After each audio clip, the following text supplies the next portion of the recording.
es la evaluación del paciente en estado de coma, y yo pienso que eso es una de las cosas en las cuales nos enfrentamos cuando estamos en el servicio de urgencias, que le tenemos terror, un poco de pavor y un poco como de esa ansiedad de querer saber de qué se trata, de qué tiene el paciente.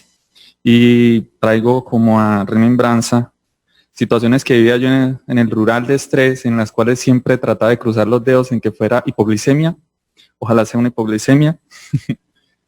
En este caso, no. En este caso vamos a hablar de las situaciones que de pronto tienen un riesgo más allá del que normalmente toleramos para poder evaluar a nuestro paciente. Entonces vamos a hablar de la emergencia del coma, la emergencia en el estado de coma. Para poder entender cada una de las fases en las cuales, o el protocolo mental que tenemos que hacer para evaluar a un paciente que llega a nuestro servicio de urgencias o llega a nuestro servicio o nos llaman a atenderlo por X o Y motivo una noche, tenemos que tener los conceptos claros. Y empezamos con un concepto muy claro, como es esta definición muy subjetiva que dice que el estado de conciencia es un estado en el pleno conocimiento de sí mismo y la relación con el medio que lo rodea. Bueno, eso también sigue siendo muy subjetivo, ¿no? Entonces volvámoslo un poco más objetivo. Para poder tener un estado de conciencia, nosotros necesitamos la excitación y el contenido. El contenido básicamente es el resultado de la conexión de las redes neuronales a nivel de la corteza cerebral, que va a permitir que nosotros tengamos ciertas actividades o cierta función con respecto a la percepción, a la atención, la memoria, la función ejecutiva y motivacional. ¿Cierto? Pero, entonces, ¿qué quiere decir excitación? Entonces ya estamos volviéndolo un poco más complejo el concepto de conciencia. La excitación es básicamente el resultado de un complejo circuito neuronal que vamos a tratar de entender en esta charla y en el cual lo que se busca es el mantenimiento del estado de alerta, es decir, el mantenimiento del que el paciente esté despierto. Pero bueno, entonces hablemos de los estados de la conciencia.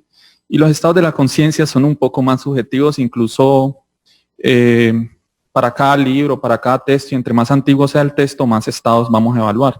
Pero yo les traje 4 estados para definirles, y yo creo que son los que nos permiten una buena comunicación entre nosotros, y es lo que más hacemos en la clínica, y es lo que está avalado en este momento por la literatura. Entonces decimos que la somnolencia es aquel paciente en el cual nosotros necesitamos estímulos leves, pueden ser táctiles o pueden ser a través de la voz, para poder mantener la atención del paciente, y normalmente cuando ésta se recupera se mantiene por cierto tiempo, ¿cierto? Entonces un paciente somnoliento. Además de esto, como ya habíamos hablado que la conciencia tiene 2 fases, una parte de la excitación que es el estado de alerta, o sea, ya logramos la excitación, el estado de alerta a través del estímulo. Aparte de esto, el contenido de la conciencia de este paciente es totalmente racional, es totalmente cuerdo, podríamos decirlo. El otro estado es la letargia, y vamos a tratar de llevarlo como así. La letargia presenta una respuesta de alerta, o se alerta fácil a través de estímulos leves a moderados, ¿cierto? Pero cuando cuando ocurre el alertamiento de este paciente, no se da con un adecuado nivel del contenido de la conciencia. Entonces son pacientes que normalmente están desorientados. Cuando hablamos de estupor, son aquellos pacientes que responden a un estímulo vigoroso, pero no tienen un adecuado contacto con el medio ni con el observador. Luego entonces, al final de todas estas fases o al final de todos estos estados encontramos el coma, que es lo que nos trae esta charla, o lo que les traigo yo a ustedes. Y básicamente, ¿cuál es la definición del coma? Pues la definición subjetiva del coma es la pérdida total de la respuesta a los estímulos externos, pero puede existir ciertas actividades de reflejos de liberación medular. ¿Cuáles son los reflejos de liberación medular? Reflejos osteotendinosos, pues en algunos casos más extremos tenemos el reflejo de Lázaro, en el cual el paciente incluso se torna o puede cambiar en flexión o en extensión las extremidades, pero esto no es lo más frecuente, esto es en el caso de muerte encefálica. Entonces, teniendo esas definiciones que hemos hablado, pues realmente que nos digan está en esta condición, está en otra condición, entonces tratamos de volverlo un poco más objetivo. ¿Cómo lo volvimos más objetivo? A través de las escalas de clasificación. Entonces, la primera escala que se evaluó, y específicamente en los pacientes en trauma, fue la escala de Glasgow. Se han hecho múltiples modificaciones, pero realmente el fondo de la escala no ha sido modificado como tal, sino que ha sido como un poco, ha sido evaluada y reevaluada para hacerlo incluso para observadores o para personas que no son del gremio de la salud o no son médicos, entonces lo hacen un poco más fácil. La idea con esta escala es que, como ustedes bien saben, evalúan 3 aspectos. Todos van de 1 a, pues, mayores de 1, pueden ir hasta 15 puntajes, el puntaje más alto es 15 y el puntaje menor es 3. Ya ustedes la conocen y las últimas modificaciones lo que nos han enseñado es que hay ciertos aspectos que no se pueden evaluar, específicamente los pacientes que se encuentran en coma e intubados, ¿cierto? Entonces, aquellos aspectos que no se pueden evaluar en los pacientes en coma e intubados, se estableció una escala la cual fue validada en el 2015, con un montón de pacientes, muchos estudios a su alrededor, fue la escala FOUR. La escala FOUR es una escala un poco más objetiva de aquellos pacientes que se evalúan en estado de coma.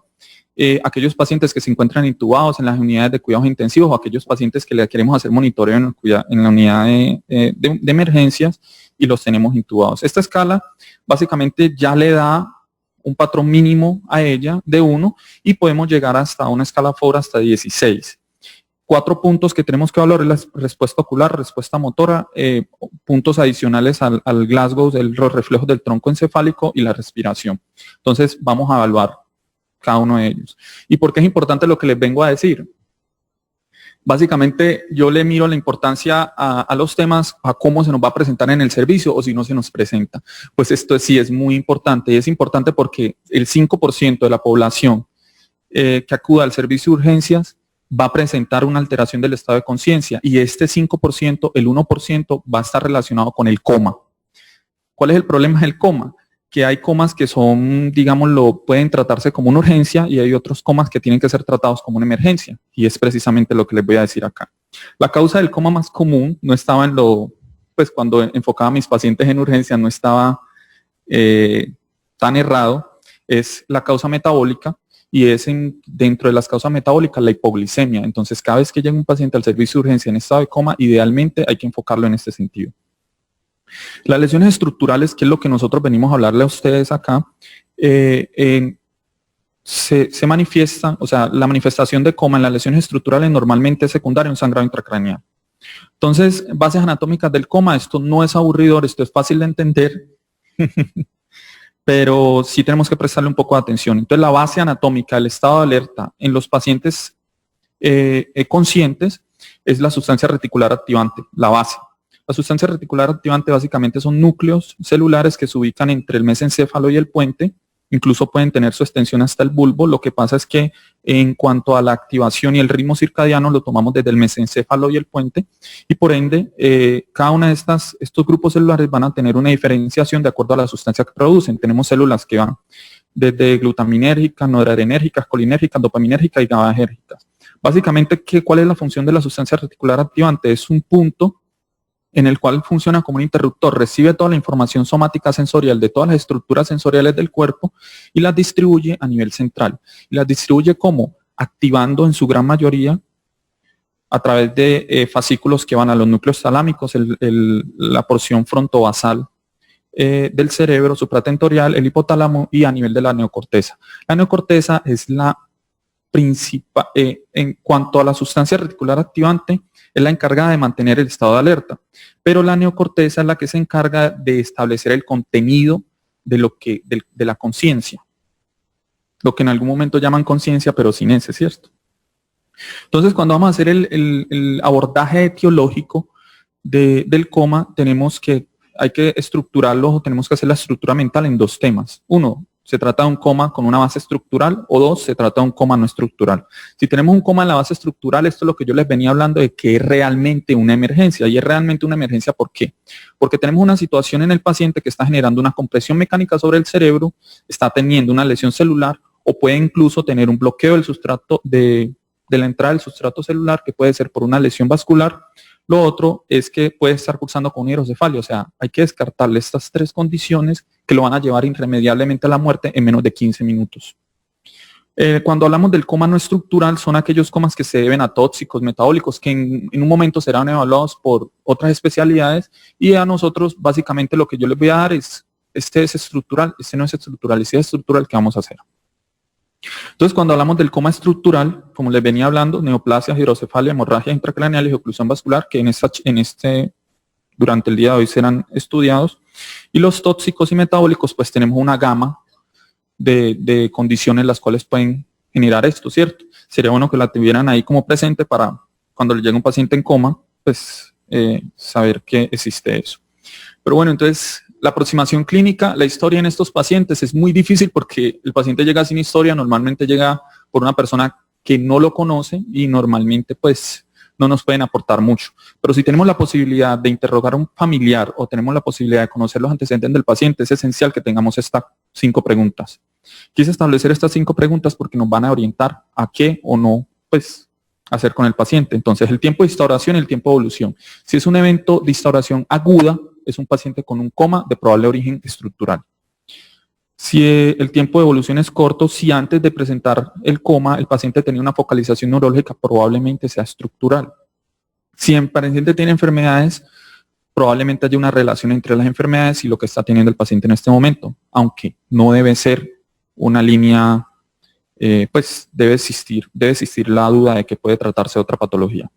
Los medicamentos utilizados recientemente, pues básico, y los signos de trauma en los pacientes tenemos que buscarlos, signos de fractura de la base del cráneo, como ustedes ya bien conocen, el signo del mapache, de Batle, y lo otro es la condición que también pues hacerle la autoscopia a los pacientes porque puede tener un hemotímpano que nos indica que tiene una fractura oculta hasta en el 50% de los pacientes, fractura de la base. Pero bueno, dentro del examen físico vamos a atender lo básico. Entonces cuando nos vamos al paciente, después de hacer la revisión primaria, empezamos a tomarle la tensión arterial, ¿cierto? Si la presión arterial la consideramos hipertensa, con una presión arterial, tensión arterial media mayor de 150, la idea es que podemos tener 2 condiciones. La primera es que ahí atravesamos el umbral en el cual el cerebro puede mitigar o puede más o menos soportar la tensión arterial alta, y lo que nos está presentando el paciente como causa del coma es un síndrome o una encefalopatía posterior reversible, que básicamente el manejo es de soporte y hay que vigilarlo. Pero el diagnóstico de esta patología no se hace por clínica, sino que tienen que hacer un estudio imagenológico previo. Lo otro, si es una hipertensión primaria, tenemos que descartar un hematoma intracraneal con un efecto de masa significativo. Para eso nosotros evaluamos el paciente. Lo otro es que sea secundaria. Secundaria que, pues como ustedes bien conocen, y la triada de Cushing tienen dentro de sus 3 puntos la hipertensión. Y la hipertensión básicamente es un mecanismo de defensa para poder preservar la perfusión cerebral en muchos casos, entre estos la presión intracraneal, para poder preservar la perfusión cerebral. Entonces, dentro de estos casos, para preservar la perfusión cerebral y como una respuesta que puede ser benéfica hasta cierto punto, están también los eventos cerebrovasculares isquémicos, ¿cierto? Lo otro es la hipotensión. Entonces, ¿qué nivel de hipotensión o qué nivel nosotros tenemos para decir que el paciente puede estar relacionado? La condición de coma con la tensión arterial es una cifra tensional menor de 60 milímetros de mercurio. Cuando nosotros podemos tener condiciones como un choque neurogénico, un choque medular, pues básicamente van a ser manifestaciones a través de esto: hipotensión y bradicardia. Si es neurogénico e hipotensión y con una frecuencia respiratoria, con una frecuencia cardíaca elevada, cuando se saca un shock medular. Las lesiones hipotalámicas también suelen cursar con tensiones arteriales bajas y el estado epiléptico a nivel final, cuando se agotan las catecolaminas, normalmente también surgen con tensión arterial baja, que lo empeora el pronóstico. La frecuencia cardíaca en estos pacientes, pues tenemos 2 síndromes grandes, como es la bradicardia relacionada con el Stock-Adams, que es normalmente relacionado con un bloqueo auriculoventricular, claro que no, tampoco está de más, que también se presenta con los pacientes que tienen un shock neurogénico, ¿cierto? Lo otro es que siempre que tengamos un paciente con taquicardia, pues no nos vamos a pensar en que tiene una lesión estructural en el sistema nervioso. Vámonos por lo más lógico. Lo más normal es que estos pacientes estén cursando con una hipovolemia, estén cursando con un choque de otro origen o estén con un hipertiroidismo o un estado epiléptico. Entonces, vámonos con ciertos puntos que siempre al hacer la evaluación neurológica tenemos que enfatizar y que nos van a dar la luz de qué sigue. Entonces, el ritmo respiratorio. La función respiratoria, como ustedes bien saben, están dados por quimioreceptores, mecanorreceptores. Entre estos hay 4 núcleos específicos que están comprometiendo la unión ponto vulvar o ponto medular y hay un núcleo amnéustico que está ubicado en el mesencéfalo.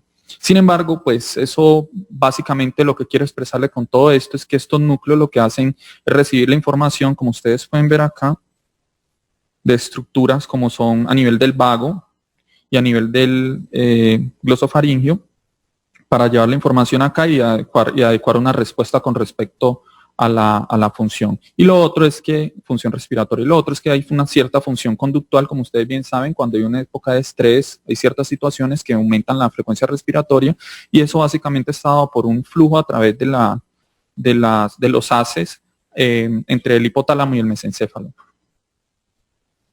Cuando hablamos de los patrones respiratorios, y esto siempre uno trata de aprendérselos, pero siempre hay que recordarlo. Entonces tenemos la respiración de Cheyne-Stokes, que básicamente es una respiración, como ustedes pueden ver acá en la gráfica, está numerada como 1 cuando hay una lesión a nivel de la corteza frontal bifrontal, cuando hay una lesión diencefálica o cuando la corteza frontal está ejerciendo su efecto de masa sobre el diencéfalo.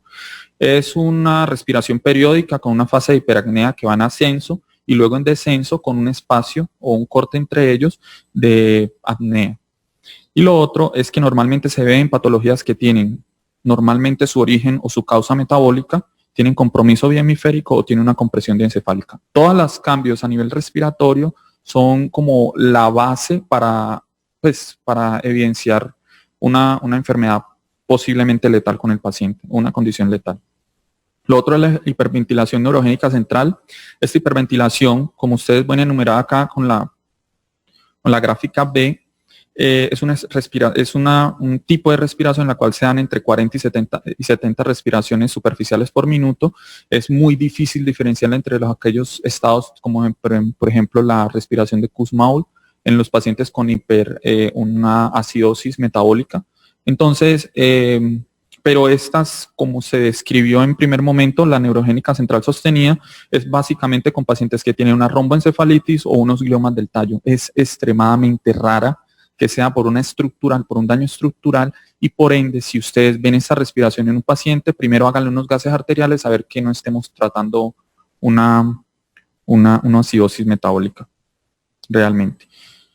Los patrones respiratorios, entre ellos tenemos la respiración amniótica, que es por la lesión a nivel del núcleo amniótico, que como les dije está ubicada entre la unión del mesencéfalo y el puente, y lo que suele ocurrir con estos pacientes es que hacen un gap entre la inspiración prolongadito y luego cuando empiezan la inspiración ocurre un cierre parcial de la inspiración, o sea, ellos no alcanzan a tener una inspiración total, sino que hacen como una parada en medio de ellos. ¿Esto qué nos indica? Básicamente que tenemos una hipertensión en la fosa posterior o que tenemos una lesión isquémica directamente en esta área del mesencéfalo, en el área tegmental del mesencéfalo. Cuando hablamos de la respiración atáxica, es una respiración totalmente irregular, son asociados a daños isquémicos frecuentemente o efecto de masa sobre un tumor de la fosa posterior, y lo que normalmente ocurre es que hay un daño, pero el daño no es tan severo acerca de la formación reticular y por ende se continúa, aunque desordenado e irregular, la formación, la respiración. La apnea, ya saben que es el cierre total, pues la falta de inspiración e inspiración del ciclo, y esto es compatible pues con la muerte. La respuesta pupilar, como ustedes bien saben, está controlada por dos mecanismos autónomos, como son el control simpático y el control parasimpático. Las vías anatómicas nos van a ayudar a tratar de encontrarle una lógica a lo que vamos a ver más adelante, que son las pupilas. Y es que uno tiene una idea de que las pupilas son como el alma de lo que tienen nuestros pacientes, y sí, cuando ustedes ven unas pupilas midriáticas bilaterales no reactivas, pues básicamente en este paciente o no tiene posibilidades de sobrevivir o ya está muerto. Entonces vamos a ver que hay ciertos cambios pupilares que nos pueden indicar de una manera localizacional de dónde está la lesión. Entonces hablemos de aquellas pupilas talámicas o también conocidas como diencefálicas. Son aquellas pupilas que son mióticas y son reactivas. ¿Y por qué son mióticas y reactivas? Básicamente porque en el tálamo hay una distribución, hay un haz simpático que si usted bloquea el haz simpático, pues va a predominar el efecto contralateral, que es parasimpático. Si tenemos un efecto contralateral predominante, entonces básicamente, un efecto parasimpático predominante, entonces básicamente vamos a tener unas pupilas mióticas y escasamente reactivas. Si tenemos una lesión por debajo de esta durante la vía, como ustedes pueden ver aquí, que viene la primera neurona a nivel del hipotálamo y baja, del tálamo, luego el hipotálamo y baja hasta encontrarse al ganglio cilioespinal en T1, y esta segunda neurona lo lleva hasta el ganglio cervical superior, y esta a su vez a través de la carótida ingresa al ganglio ciliar. Entonces, como tenemos esta lógica y esa explicación, entonces ya sabemos que todas las lesiones por debajo del tálamo pues se van a comportar como un síndrome de Horner, ¿cierto?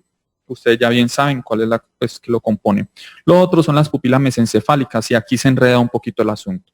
Dice que las pupilas mesencefálicas, de acuerdo al punto donde están localizados, porque tiene los núcleos de cada uno de los pares relacionados, entonces tenemos unas pupilas del tegmento dorsal, que son unas pupilas normalmente medias, son fijas y no tienen un reflejo y tienen reflejo de acomodación. ¿Por qué se debe esto? Pues básicamente porque no hay una percepción de la luz. Entonces usted le hace el estímulo directo al paciente, no hay percepción de la luz, por ende el paciente no va a tener una respuesta ni simpática ni parasimpática. Esto es en el reflejo fotomotor directo, pero cuando es usted el reflejo fotomotor consensuado, pues ahí sí vamos a tener una adecuada respuesta porque la luz está entrando y entra por el nervio óptico contralateral. Cuando tenemos una pupila pretectal, son unas pupilas grandes, fijas, irregulares, porque es que no hay un flujo parasimpático, hay una lesión del tercer par parasimpático. Y la otra es que son las pupilas uncales, que son aquellas que normalmente vemos nosotros en los pacientes con trauma, que es cuando sale el nervio óptico, la porción periférica del la porción periférica del tercer par, cuando hay una compresión uncal acerca de él, entonces normalmente vemos una anisocoria, una midriasis y no reactividad. Y las pupilas pontinas, como su nombre lo indica, pontinas, puntiformes, son poco reactivas porque hay una lesión, son puntiformes porque hay una lesión directamente sobre el simpático. Entonces aquí tenemos como un esquema que ustedes van a ver en las memorias y puede servirles dentro de la evaluación del paciente. Lo otro que quería decirles es que el tratamiento de los pacientes que tienen alguna alteración neurológica y están en estado de coma, aparte de la clínica, que ya les hicimos como un repaso grande de lo que es la clínica, debemos tener a la mano idealmente una neuroimagen. Si tenemos alguna de las alteraciones estructurales, una neuroimagen. Si tenemos una alteración tóxica o metabólica y no es ideal la neuroimagen, entonces eso es como algo que nos va a ayudar en una situación en las cuales pues no tengamos la imagen a la mano. Lo otro es que los exámenes ideales para hacer este tipo de pacientes ya son estudiados y se dice que se puede descartar cualquier tipo de patología con un hemograma, unas plaquetas, un ionograma, unas pruebas de función renal, unas pruebas de función hepática, unos gases arteriales y un electrocardiograma. Más allá es cuando usted ya va a enfocar el diagnóstico y ya está creyendo otra patología. Entonces, gracias a los internistas ya sabemos que el diagnóstico en escopetazo también se puede hacer, tiene la misma pues, eficiencia que el diagnóstico con un tiro puntual, no un escopetazo, que es real, o sea, eso ya está estudiado, el escopetazo y el otro, solamente la diferencia son los tiempos. Lo otro es que el tratamiento, pues las medidas de soporte hace 50 años ya sabemos que es la base de estos pacientes y ha mejorado el pronóstico de ellos. ¿Cuáles son las medidas de soporte? Si hay que intubarlo, no todos los pacientes con un estado de coma, o sea, un Glasgow menor de 8, hay que intubarlo, no todos. Se ha demostrado que los pacientes que tienen un estado de coma secundario a tóxicos no es necesaria la intubación, incluso en algunos puede ser peor la hiperoxia en ciertas intoxicaciones. Y lo otro que quería decirles pues es lo de la evaluación. Aparte de la clínica, pues lastimosamente, o mejor, necesitamos la neuroimagen, necesitamos las imágenes de los pacientes.